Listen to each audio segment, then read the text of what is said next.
नागरिकता का कोई प्रमाण अभी तक हमारे देश में सरकार नहीं जारी करती है, बिल्कुल जारी नहीं करती है। तो इसीलिए ये समस्या देश में खड़ी होने वाली है। नागरिकता का इशू तो इतना बड़ा है कि वोटर लिस्ट में नाम कटना तो कुछ भी नहीं है। नागरिकता छीनने का मतलब है आपको जो है यहाँ पर क्या घुसपैठ ही बता देना। तो ये कितनी प्रॉब्लम है। हमसे इंडिया वाले कह सकते हैं तो नेपाल का बंदा हो, ये पाकिस्तान से बाहर से आया हो, कुछ भी लगा सकते हो। और फिर आपके जितने भी राइट्स हैं, तो बहुत भारी समस्या SIR से गंभीर समस्या शुरू होने वाली है। अगर भारत में ये शुरू कर दिया गया बनाना, NRC रजिस्टर बनाना शुरू कर दिया गया, तो मैं आपको बता रहा हूँ कि SIR तो कुछ भी नहीं है, नोटबंदी तो कुछ भी नहीं थी, उससे बड़ी लंबी लाइन और बहुत समस्या खड़ी होने वाली है। दलितों पर, वुमेन्स पर, SC ST OBC लोगों पर डॉक्यूमेंट वैसे भी नहीं है। सर, मिनिस्ट्री ने कह दिया है कि पासपोर्ट जो है वो आपका नागरिकता का प्रमाण नहीं है, आधार कार्ड भी नहीं, वोटर ID कार्ड भी नहीं, राशन कार्ड भी नहीं, तो फिर नागरिक होने का क्या प्रमाण दिया जाए भारत में? देखिए, ऐसा है, कानून रूप से देखें तो आज के समय भी कोई डॉक्यूमेंट नहीं बनता है जो नागरिकता का डॉक्यूमेंट होता हो। सिटीजनशिप जो है, आप देखिए, बड़ा इंपॉर्टेंट इशू है हमारे देश में। SIR चल रही है, SIR में कितने लाखों करोड़ लोगों के नाम कट गए हैं, आप देख ही रहे हैं। सिटीजनशिप के आधार पर भी इलेक्शन कमीशन नाम काट दिए हैं। अब अगर जो है NRC समझिए, नेशनल रजिस्टर ऑफ सिटीजन अब बनाएंगे, जैसे असम में बनाया गया था, तो वहाँ आपको पता होगा 19 लाख लोगों के नाम कट गए थे लास्ट में जाकर के, और जिसमें हिंदू भी बहुत सारे थे, लेकिन उसको उन्होंने लागू अभी तक नहीं किया हुआ। तो अब सवाल ये है कि अगर नाम किसी का कट जाएगा, NRC में अगर वो नहीं आएगा, रजिस्टर में सिटीजन नहीं माना जाएगा, उस स्थिति में सारे तो अधिकार खत्म हो जाएगा। सबसे इंपॉर्टेंट बात है, हम बाद में बात पे आते हैं। पहली बात इंपॉर्टेंट है, ना तो वो कोई इलेक्शन लड़ सकता है, क्योंकि भारत का नागरिक ना होगा इलेक्शन कैसे लड़ेगा देश में, ना MLA का, MP का, ना किसी और का। नौकरी लगने में प्रॉब्लम है। कुछ राइट जरूर है जो उसको नागरिक ना होने के बावजूद मिलेंगे, लेकिन नागरिक नहीं है तो उसके बहुत सारे अधिकार खत्म हो जाएंगे। और मैं ये देख रहा हूँ कि बंगाल में क्या चल रहा है, असम में क्या चल रहा है, बाकी राज्यों में क्या चल रहा है, जिनको सिटीजन नहीं माना गया है NRC के तहत असम में जो हुआ है, और अब SIR में जिनके नाम कट गए बंगाल में, वो तो वहाँ ये देखा गया है जब भारतीय जनता पार्टी की सरकार है, वो उन लोगों को जो उनको सहायता मिल रही है सरकार से, राशन कार्ड मिल रहा है और कुछ फैसिलिटी मिल रही है, वो सारी बंद की जा रही हैं, सिर्फ नाम कटने मात्र से ही। तो प्रमाण क्या होगा सर? नागरिकता का प्रमाण क्या? नागरिकता का कोई प्रमाण अभी तक हमारे देश में सरकार नहीं जारी करती है, बिल्कुल जारी नहीं करती है। तो इसीलिए ये समस्या देश में खड़ी होने वाली है। और मैं बता रहा हूँ आपको कि अगर NRC उन्होंने देश में शुरू कर दी, ऐसी चर्चा चल रही है। मुझे याद है 2019-20 में NRC का मामला चल रहा था, बाद में भारतीय जनता पार्टी के सरकार ने और अमित शाह जी ने बार बार कहा था NRC को पूरे देश में लागू करेंगे असम के अलावा। तो उस स्थिति में हो सकता है कि ये NRC के बारे में विचार कर रहे हों और NRC शुरू होगी SIR की तरह पूरे देश में। असम में पहले हो चुकी है, बाकी राज्यों में शुरू होगी।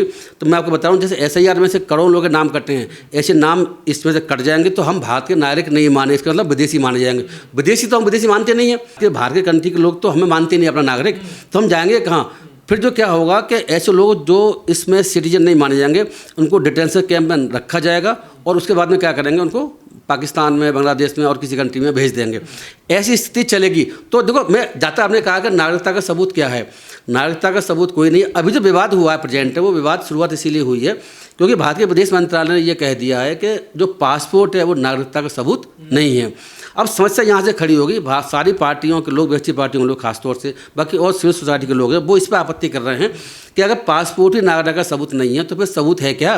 तो क्या आप ये चाहते हैं कि सभी लोगों को हम गैर नागरिक बनाते हैं? कोई डॉक्यूमेंट किसी के पास अब SIR के लिए नहीं है तो इसके सब डॉक्यूमेंट कहाँ से लेके आएंगे? तो देखो, मैं आपको बता दूं कि इसमें समस्या क्या है कि जब संविधान बन रहा था तो उस वक्त में ये बात कही गई थी कि बाबा साहब ने भी कहा था कि नागरिकता का इशू सबसे मुश्किल इशू रहा है, जिसमें हमारी प्रॉब्लम खड़ी की गई है। लेकिन तब ये माना गया कि जो भी भारत में पैदा हुआ है और भारत में रह रहा है, उस वक्त रह रहा है, उस वक्त सभी को भारत का नागरिक मान लिया गया था। लेकिन ये भी कर दिया गया था कि अगर पार्लियामेंट चाहे तो बाद में कोई लॉ बना करके नागरिकता के इशू को डील कर सकती है। तो तुरंत ही उस वक्त ज़माने में तो भारत पाकिस्तान बढ़ रहा था, तो जो भी भारत में रह रहा है सभी को नागरिक, बिना किसी डॉक्यूमेंट के, बिना किसी उसके नागरिक सबको मान लेगा, भारत में रहना होना चाहिए था। तो देखो, अब लेकिन बाद में क्या हुआ है कि इसमें कानून को चेंज किया गया है। इसमें जो नागरिकता कई तरीके से मिलती है। एक तो मिलती है जन्म के आधार पर, वो सबसे इंपॉर्टेंट है। वो इसलिए इंपॉर्टेंट है कि हम जितने भी लोग इंडिया में देख रहे हैं सब जन्म के आधार पर यहीं पैदा हुए हैं, नागरिक हो चले। लेकिन अब समस्या क्या आ गई कि राजीव गांधी की सरकार ने 1986 में लॉ को चेंज कर दिया। उन्होंने उस कानून को चेंज कर दिया, जन्म वाले को। जन्म पहले क्या था, जो अगर भारत में जन्म जिसका भी हुआ है तो वो ऑटोमेटिकली भारत का नागरिक माना जाता है। लेकिन राजीव गांधी ने क्या किया उस 86-87 में, उन्होंने कह दिया कि जो भी बच्चा पैदा हो रहा है उसके अलावा एक कंडीशन लगा दी कि उसके माँ या बाप में से कम एक भारत का नागरिक हो, ये कंडीशन लगा दी। फिर 2003 में अटल बिहारी वाजपेयी की सरकार थी, उसने वो चेंज कर दिया। उसने ये कर दिया कि अगर भारत में कोई पैदा हुआ है तो पैदा होने के अलावा ना केवल उसके माँ या बाप में से एक भारत का नागरिक हो, बल्कि दूसरा भी जो बचा हुआ, जैसे अगर किसी बच्चे का जो फादर है वो भारत का नागरिक है, तो उसकी जो मदर है वो भारत में इलीगली नहीं आनी चाहिए, वो लीगली इंडिया में आई हो तब मानेंगे, नहीं नागरिक नहीं मानेंगे उसको। तो देखो डॉक्यूमेंट इकट्ठा करना बड़ा मुश्किल है। 1987 तक के जिनके पास डॉक्यूमेंट जो पहले पैदा हुए हैं उनमें ज़्यादा प्रॉब्लम नहीं है, 1987 के बाद जब पैदा हुए उनके लिए बहुत प्रॉब्लम है, क्योंकि वो डॉक्यूमेंट अपने फादर का सिटीजनशिप कहाँ से लेके आएंगे, और सिटीजनशिप नागरिक को डॉक्यूमेंट माना भी नहीं जाता। तो फिर देखो बात किया गया, लेकिन बर्थ सर्टिफिकेट को जो है वो कंसीडर करेंगे। इसके अलावा और डॉक्यूमेंट है जैसे कि पासपोर्ट को कंसीडर, लेकिन वो प्रूफ नहीं है, कंसीडर करेंगे। आपने देखा होगा कि नागरिकता के संबंध में जब बंगाल में इतने नाम काट दिए गए, स्पेलिंग किसी की मिस्टेक है तो उसमें नाम काट दिया गया। और भारतीय जनता पार्टी तो वैसे आप जानते ही हैं कि मुसलमानों को, दलितों के बहुत से नाम वैसे ही काटना चाहती है जो उनको वोट नहीं करते हैं। तो नागरिकता का इशू तो इतना बड़ा है कि वोटर लिस्ट में नाम कटना तो कुछ भी नहीं है। नागरिकता छीनने का मतलब है आपको जो है यहाँ पर क्या घुसपैठ, ये बता देना।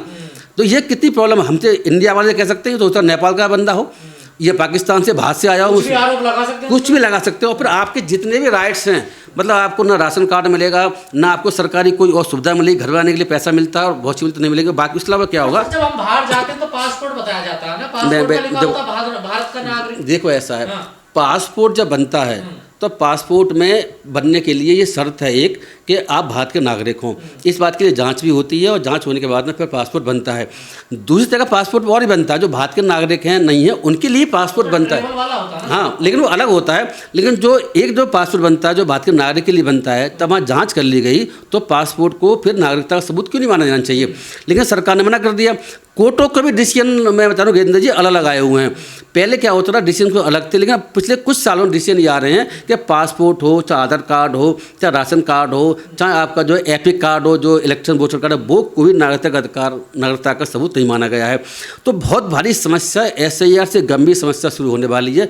अगर भारत में ये शुरू कर दिया गया बनाना, NRC रजिस्टर बनाना शुरू कर दिया गया, तो मैं आपको बता रहा हूँ SIR तो कुछ भी नहीं है, नोटबंदी तो कुछ भी नहीं थी, उससे बड़ी लंबी लाइन और बहुत समस्या खड़ी होने वाली है। दलितों पर, वुमेन्स पर, SC ST OBC लोगों पर डॉक्यूमेंट वैसे भी नहीं है। लेकिन मैं एक बार बताता जरूर चलूँ कि जो डॉक्यूमेंट आपके पास जो भी हैं, जैसे कि आपका बर्थ सर्टिफिकेट डॉक्यूमेंट जिनके पास में भी है, आपकी 10th की मार्कशीट अगर है, और डॉक्यूमेंट जितने, उन डॉक्यूमेंट को सरकार कंसीडर तो करेगी, लेकिन हो सकता है कि वो कंसीडर ना करे। हमने ये भी देखा हुआ है कि आधार कार्ड को कंसीडर पहले नहीं किया गया था, जब बाद सुप्रीम कोर्ट ने कहा तब कंसीडर किया गया। एक बात और बताता चलूँ मैं आपको कि भारत सरकार ने ये भी तर्क दिया है कि भाई हम तो जो है कोर्ट के ऑर्डर के हिसाब से कह रहे हैं कि कोर्ट भी मानती है इस बात को लेकर ये पासपोर्ट जो है वो नागरिकता का सबूत नहीं है। लेकिन मैं एक बात बताता चलूँ कि जो जजमेंट आया SIR वाला, वो जजमेंट हम उसके अगेंस्ट पहले ही बोल चुके हैं। वो जजमेंट गलत है कि SIR को सही बता दिया उन्होंने, और उसमें जो है नाम डिलीट किए गए हैं उनको भी सही बता दिया। लेकिन एक बात बड़ी इंपॉर्टेंट समझने की है, उस जजमेंट में एक बात और क्या रखी है, मुझे क्या बताई गई है कि जो पासपोर्ट है वो पासपोर्ट जो है एक तरीके से उन्होंने सुप्रीम कोर्ट ने माना है कि वो नागरिकता का सबूत है। लेकिन अब जो सरकार, मुझे लगता है कि सुप्रीम कोर्ट जजमेंट को भी ढंग से नहीं मान रही है। मैं जजमेंट जब देखा तो उसमें मुझे एक लाइन मिली जो लिखा हुआ है कि जो राशन कार्ड हैं या जो आधार कार्ड हैं उनके लिए तो नागरिकता सबूत नहीं माना जा सकता, लेकिन ये जो कार्ड है, कौन सा पासपोर्ट कार्ड है, उसको नागरिकता का सबूत माना जा सकता है। तो अब देखो समस्या, देखो मैं बता रहा हूँ आपको, तो सरकार किस आधार पर मना कर रही है कि पासपोर्ट नागरिकता? देखिए ऐसा है, सरकार इसलिए आधार मना कर रही है कि पहले हाईकोर्ट के जजमेंट्स हैं, सुप्रीम कोर्ट के जजमेंट भी इस लाइट में पहले आए हुए हैं जो कहते हैं कि नागरिकता का सबूत नहीं माना जा सकता। इससे ट्रैवल डॉक्यूमेंट है पासपोर्ट। इस तरीके से जो आधार कार्ड होता है वो आपका एड्रेस प्रूफ के लिए माना जा सकता है। जैसे आपके पास में क्या होता है, जो ड्राइविंग लाइसेंस कार्ड होता है वो ड्राइविंग करने के लिए आपके लिए माना जा सकता है, लेकिन आपको इसका मतलब ये नहीं कि वो जो बातें लिखी हुई है, जो एड्रेस वगैरह, वो आपका प्रूफ है। तो देखिए मैं एक बात बताने की कोशिश इतनी सी है कि इसमें मैं एक बात और देख रहा था जो मेरे हिसाब से बड़ी इंपॉर्टेंट है कि अब ये बताओ कि अगर किसी के पास डॉक्यूमेंट का सिटीजन प्रूफ बिल्कुल भी नहीं है, इलिटरेट हमारे यहाँ बहुत सारे, हमारे यहाँ पढ़े लिखे हमारे यहाँ मेरे ख्याल से 70% के 65% के आसपास है। बाकी की जो पढ़े लिखे नहीं उनके पास तो पूर्व कुछ होगा ही नहीं।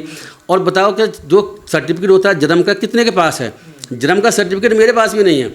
अगर मैं अपने आप को देखूँ तो बस 10 से पहले किसी के पास नहीं हुआ करता। तो उस स्थिति में लंबी लाइन लगने की समस्या है। देश में इस वक्त जो है SIR से ज़्यादा प्रॉब्लम खड़ी होने वाली है। अगर भारत सरकार ने दोबारा से, जैसे असम में किया गया था, NRC वाला काम किया गया था, यहाँ सिटीजनशिप के सबूत मांगना शुरू कर दिया, तो मुझे लगता है कि 20-25-30% आबादी तो इस देश की सबूत दे नहीं पाएगी। दलित और मुस्लिम ज़्यादा परेशान होंगे। मुस्लिम तो देखो परेशान होना तय है उनके लिए। तो भारतीय जनता पार्टी सरकार में मुस्लिमों के लिए परेशानी तो हमेशा चली रही है। हर जगह जो भी मामला आ रहा है उसमें मुसलमानों को परेशान किया जा रहा है। इसमें भी मेन तो देखो आप देखते रहे होंगे ना, भारतीय जनता पार्टी सरकार, अमित शाह जो भी बार बार कहते रहते हैं विदेशियों को से भगाएंगे, जो बांग्लादेशी हैं यानी क्या क्या कहते रहते हैं। तो मुसलमानों के लिए तो ये बहुत प्रॉब्लम खड़ी करने वाला है। उनके लिए इसके लिए सबूत जुटाना, प्रूव करना, मैं बता रहा हूँ असंभव सा हो जाएगा ज़्यादातर लोगों के लिए, क्योंकि डॉक्यूमेंट लोगों के पास होंगे नहीं, वो चाहे प्रूव नहीं कर पाएंगे, तो उस स्थिति में क्या होगा, उनको बाहर यहाँ से भगा दिया जाएगा।